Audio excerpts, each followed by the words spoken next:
Chapter 1 of Think Again by Adam Grant starts with a fascinating story about a young preacher, Brian Stevenson, who, after finishing his law degree at Harvard, started working in the Deep South as a defense attorney for death row inmates. He noticed that the more he challenged his own assumptions about the people he was defending, the more effective he became in his job. He realized that his ability to question his own beliefs was crucial to his success in advocating for his clients. This story sets the tone for the chapter and the rest of the book, where Grant argues that the ability to change our minds is essential for growth, learning, and success in today's world. Grant believes that we are living in an age where the speed of change and the complexity of problems require us to be more adaptable and flexible in our thinking. He calls this age the discomfort zone, where the only way to thrive is to be comfortable with discomfort, to question our assumptions, and to be open to new ideas. Grant introduces 4 archetypes: preachers, prosecutors, politicians, and scientists, who represent 4 different ways of thinking and approaching the world. Each of these archetypes has a unique set of strengths and weaknesses when it comes to thinking critically and changing their minds. Preachers are the most convinced of their beliefs and are passionate about spreading their message to others. They are charismatic and persuasive but can be closed-minded and resistant to new ideas. Prosecutors are the ones who love to debate and argue.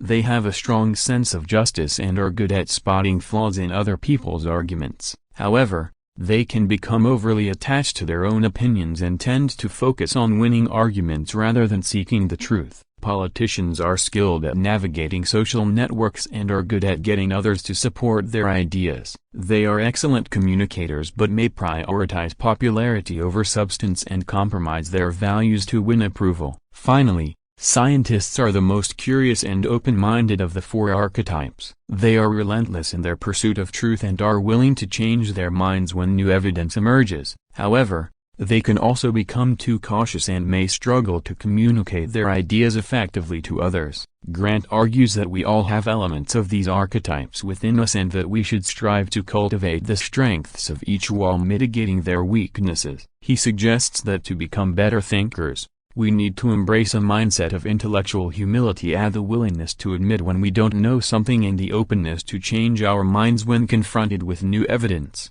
In conclusion, Chapter 1 of Think Again sets the stage for the rest of the book by highlighting the importance of being open-minded, adaptive, and comfortable with discomfort in today's world. By understanding the strengths and weaknesses of different thinking styles, we can learn to become better thinkers and communicators. The chapter provides an excellent foundation for the rest of the book and offers valuable insights into how we can improve our thinking and decision-making skills. Chapter 2 of Think Again by Adam Grant explores the idea of the armchair quarterback and the imposter, 2 types of people who may struggle with changing their minds.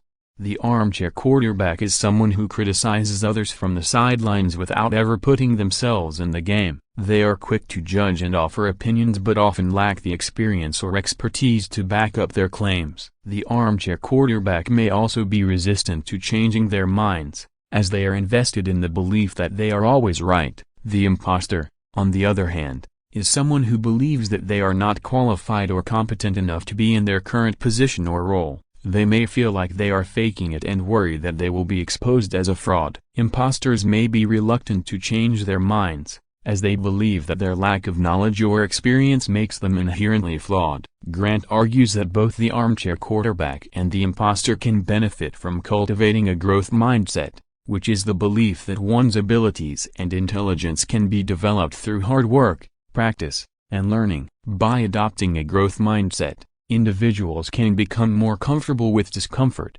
embrace challenges, and be open to new ideas. Grant also introduces the concept of failing forward, which is the idea that failure can be a valuable learning experience. By reframing failure as an opportunity to learn and grow, individuals can become more resilient and better equipped to handle setbacks. The chapter also explores the idea of confirmation bias, which is the tendency to seek out information that confirms our existing beliefs and ignore information that contradicts them. Confirmation bias can make it difficult for individuals to change their minds, as they are not actively seeking out alternative viewpoints. To overcome confirmation bias, Grant suggests that individuals engage in active open-mindedness, which involves seeking out and considering diverse perspectives, challenging assumptions, and actively looking for evidence that contradicts our beliefs.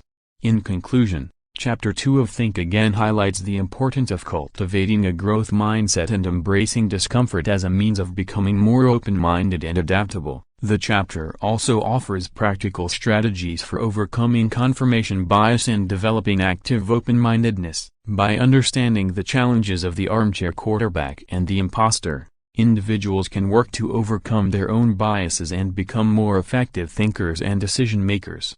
In Chapter 3 of Think Again by Adam Grant, the author explores the concept of the joy of being wrong. Grant argues that our fear of being wrong can prevent us from learning and growing, and that we should instead embrace the benefits of being wrong. Grant begins the chapter with a story about how he was wrong about his initial assessment of a student who had been struggling in his class. After taking the time to get to know the student better, Grant realized that his initial assumptions were incorrect and that the student had a lot of potential. This experience taught Grant the value of being wrong and the importance of being open to new information and perspectives. The chapter also explores the idea of cognitive entrenchment, which is the tendency to become stuck in our existing beliefs and assumptions. Cognitive entrenchment can be a barrier to learning and growth, as it can prevent us from considering alternative viewpoints. To overcome cognitive entrenchment, Grant suggests that we cultivate a growth mindset and embrace the idea of being wrong. By acknowledging our mistakes and using them as opportunities to learn and grow, we can become more open-minded and adaptable. Grant also discusses the benefits of being wrong, such as building resilience, learning new things, and developing a deeper understanding of ourselves and others. He suggests that we reframe our perspective on being wrong, seeing it not as a failure but as a necessary step in the process of growth and development. The chapter also explores the role of feedback in helping us learn from our mistakes. Grant argues that we should seek out feedback from others and be open to constructive criticism, as this can help us identify areas for improvement and learn from our mistakes. In conclusion, Chapter 3 of Think Again encourages readers to embrace the joy of being wrong and view mistakes as opportunities for growth and learning. By adopting a growth mindset and being open to new perspectives and feedback, we can become more adaptable and resilient in the face of challenges. Chapter 4 of Think Again by Adam Grant explores the importance of engaging in constructive conflict and embracing disagreement as a means of improving decision-making and problem-solving. Grant begins the chapter with a story about the Red Team, a group of military analysts tasked with challenging the assumptions of the Blue Team and improving their decision-making. The Red Team's role was to engage in constructive conflict and challenge the status quo, even if it meant disagreeing with their superiors. The chapter also explores the concept of groupthink, which is the tendency for groups to prioritize harmony and consensus over critical thinking and dissenting opinions. Groupthink can lead to poor decision-making and can be a barrier to innovation and progress. To overcome groupthink, Grant suggests that groups engage in productive disagreement, which involves actively seeking out dissenting opinions and perspectives and encouraging constructive conflict. Productive disagreement can lead to better decision-making, as it allows groups to consider a wider range of perspectives and identify potential blind spots or weaknesses in their thinking. The chapter also explores the benefits of constructive conflict in the workplace, such as increased creativity, improved decision-making, and stronger relationships. Grant suggests that individuals should be willing to challenge the status quo and speak up when they disagree with others, even if it means facing opposition or criticism. To facilitate productive disagreement, Grant offers several strategies, such as encouraging diversity of thought, establishing clear norms for communication and conflict resolution, and providing psychological safety for individuals to express their opinions without fear of retribution.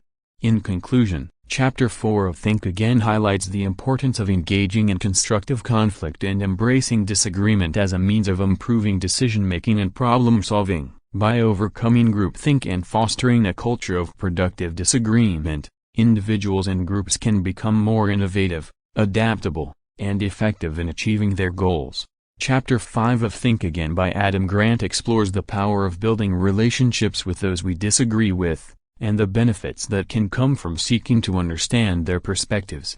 The chapter begins with the story of Daryl Davis, a black musician who began attending Ku Klux Klan meetings in order to understand the members' perspectives and build relationships with them. Through his efforts, Davis was able to persuade many Klan members to leave the organization and renounce their beliefs. Grant argues that Davis's story illustrates the power of seeking to understand those we disagree with, and the potential for dialogue and relationship building to bridge divides and promote understanding. The chapter also explores the concept of moral outrage, which is the strong emotional reaction we feel when we encounter beliefs or behaviors that we perceive as immoral or unjust. While moral outrage can be a powerful force for social change, it can also be a barrier to dialogue and understanding, as it can lead to a us versus them mentality and a lack of empathy for those we disagree with. To overcome moral outrage and build relationships with those we disagree with, Grant suggests several strategies. These include practicing active listening, seeking out common ground, and reframing our assumptions about those we disagree with. By doing so, we can develop a deeper understanding of others' perspectives and build bridges of empathy and understanding. The chapter also explores the role of social media in exacerbating moral outrage and polarization, and the importance of disconnecting from social media and engaging in face-to-face dialogue with those we disagree with. In conclusion, Chapter 5 of Think Again encourages readers to seek to understand those we disagree with, and to build relationships based on empathy and dialogue. By overcoming moral outrage and reframing our assumptions, we can bridge divides and promote greater understanding and empathy in our community.